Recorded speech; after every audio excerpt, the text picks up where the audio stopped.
Ya, saudara sekalian,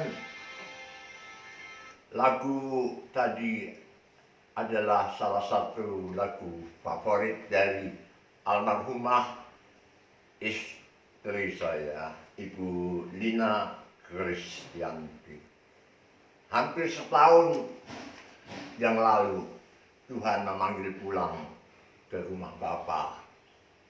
Persisnya pada hari Minggu tanggal 22 September 2019 pada pukul 1:30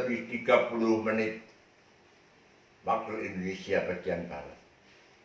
Hari Minggu, pagi-pagi benar, ketika hari masih gelap, saya terhibur kalau mengingat waktu yang dipilih Tuhan untuk memanggil pulang istri saya.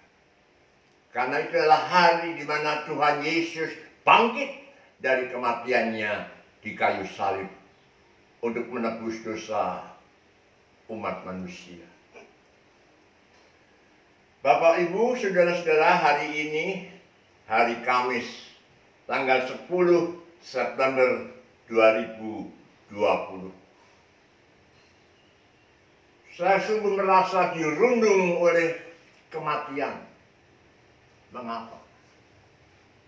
Barusan tadi saya menonton televisi Kompas TV menayangkan secara lengkap upacara dari pemakaman Bapak Dr. Honoris Causa Yakob Utomo.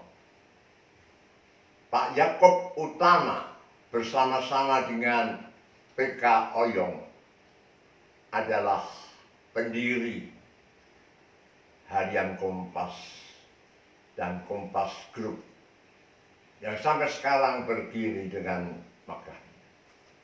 Tahukah saudara, kenapa orang berbondong-bondong ingin menyatakan rasa duka mereka dengan kepulangan Pak Yakob Utama setelah beberapa lama yang lalu Pak PK Oyong mendahulunya? Karena hidupnya berdampak. Inilah topik yang saya ulas saat ini. Hidup yang berdampak. Pak Yakob Utama terkenal dengan jurnalismenya yang khusus, jurnalismenya yang istimewa. Apakah itu? Saya mencatat yang pertama-tama jurnalismenya adalah jurnalisme fakta, tidak mengejar-ngejar hoak, fakta. Yang kedua, jurnalismenya adalah jurnalisme makna. Mana yang sungguh bermakna positif bagi bangsa kita? Mana yang sungguh bermakna positif bagi dunia? Itulah yang harus ditampilkan, bukan yang cuma comberan. Jurnalismenya adalah jurnalisme presisi. Artinya, Pak Yakob Utama bukan orang yang kolot, yang kemudian tidak bisa mengikuti zaman, tapi dia sungguh-sungguh berusaha supaya segala alat bantu, teknologi yang modern bisa memperkuat kerja jurnalisme.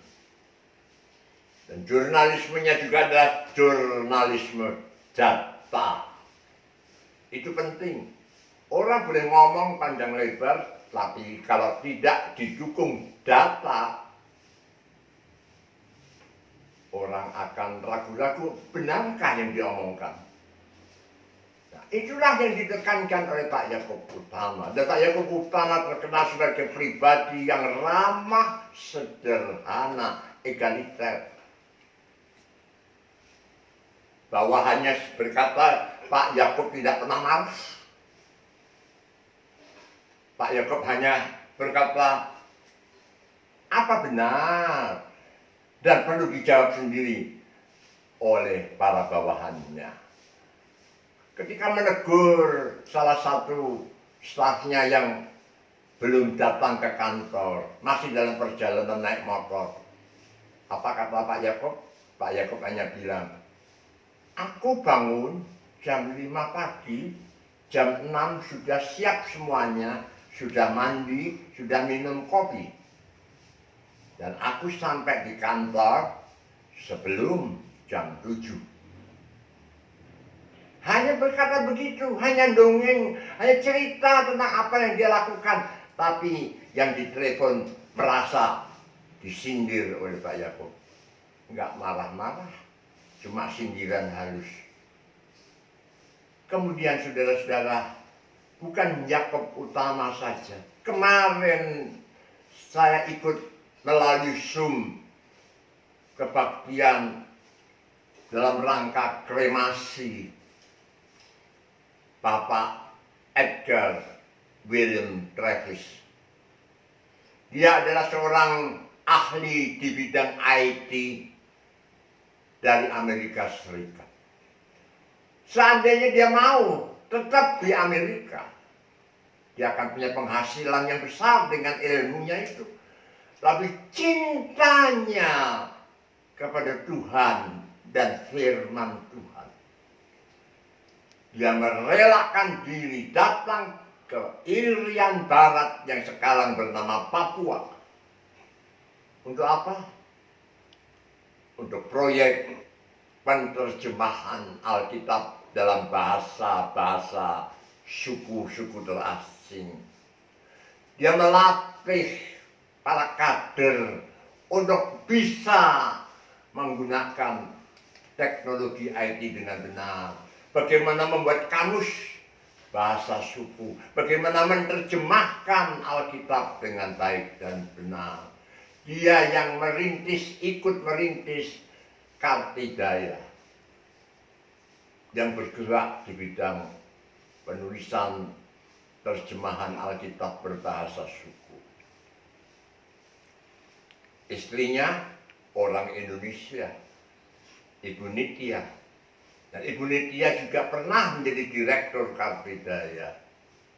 Waktu Pak Edgar wafat, banyak orang merasa kehilangan pribadi yang ramah, lebih Indonesia dari orang Indonesia sendiri. Bahkan para keponakan-keponakan Ibu Nitya bersaksi, ketika Bu Nitya baru saja menjadi pengantin baru, para keponakan itu pada khawatir kalau menghadapi om yang tidak ramah, yang sombong, yang bagaimana, ternyata apa yang mereka bayangkan itu salah besar. Pak Ed orang yang ramah, rendah hati. Dan Pak Ed orang yang begitu sederhana, mau jajan di warteg. Nah, Pak Ed juga orang yang mau mendengarkan pendapat orang lain. Bukan cuma itu, saudara. Kemarin saya kaget karena mendengar berita Dr. Daniel Nugroho, pemilik toko oleh-oleh yang terkenal di Jalan Pandanaran, Semarang, meninggal dan dimakamkan. Dr. Daniel Nugroho terkenal dengan kebaikannya, termasuk almarhumah istrinya yang sudah meninggalkan dia beberapa tahun sebelumnya.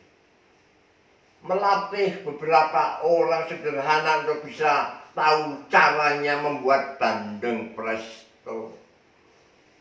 Beberapa kali menjadi anggota pengurus dari yayasan-yayasan kesehatan. Juga pernah berulang-ulang kali diangkat menjadi penatua gereja. Ketika Pak Daniel Nugroho wafat, banyak orang merasa kehilangan pribadi yang sangat berdampak. Satu lagi, kemarin saya juga mendengar pendeta John Tan, pendeta yang masih muda usia, yang terakhir dia di GKI Ngupasan, Jogja. GKI Ngupasan, Jogja. Ketika sebelumnya dia pernah di GKI Kartasura, kemudian ke GKI Gatot Subroto Purwokerto, terakhir kembali ke GKI Ngupasan, Jogja, yang tidak terlalu jauh dari Kartasura, bukan? John Tan meninggal. Kaget. Beberapa tahun sebelumnya, kembarannya yaitu pendeta Peter Tan sudah wafat. Saya jadi bertanya-tanya kepada Tuhan, Tuhan, kenapa orang-orang baik ini kau ambil di tengah-tengah kami, dari tengah-tengah kami? Bukankah banyak orang-orang jahat yang lain yang lebih baik ambil dulu supaya dunia ini tidak ribut, tidak kacau karena kehadiran mereka. Kenapa justru orang baik yang kau ambil? Pikiran bodoh saya. Pikiran bodoh saya. Tuhan lebih bijak. Tuhan lebih tahu mana yang benar, mana yang baik. Mungkin Tuhan akan berkata, hei, mereka yang baik-baik itu kan sudah memenuhi syarat untuk masuk surga dan mendapatkan pahala. yang jahat-jahat, yang koruptor itu kan belum memenuhi syarat. Aku adalah Allah yang penuh cinta kasih, walaupun aku maha kudus dan maha kuasa. Aku beri kesempatan mereka untuk bertobat, maka dari itu mereka belum aku panggil. Biar ada kesempatan bertobat. Tapi maukah mereka bertobat? Yang korupsi setelah keluar korupsi lagi kok Tuhan, malah makin gede.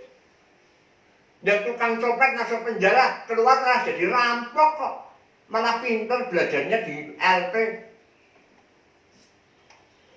Yang bandar narkoba masuk penjara malah jadi bandar di dalam LP, bisa menyetir ke sana ke sini. Dunia ini sungguh terbalik.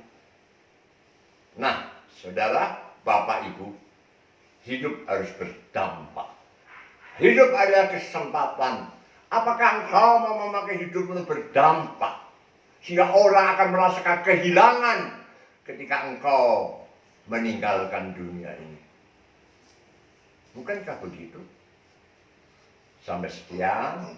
Kalau Anda merasa mendapatkan berkat dari acara ini, tekanlah tombol like dan subscribe. Tolong share ke grup-grup yang Anda ikuti, ke teman-teman dan handetolan, supaya lebih banyak yang mendapat berkat. Sekian, sampai ketemu lagi.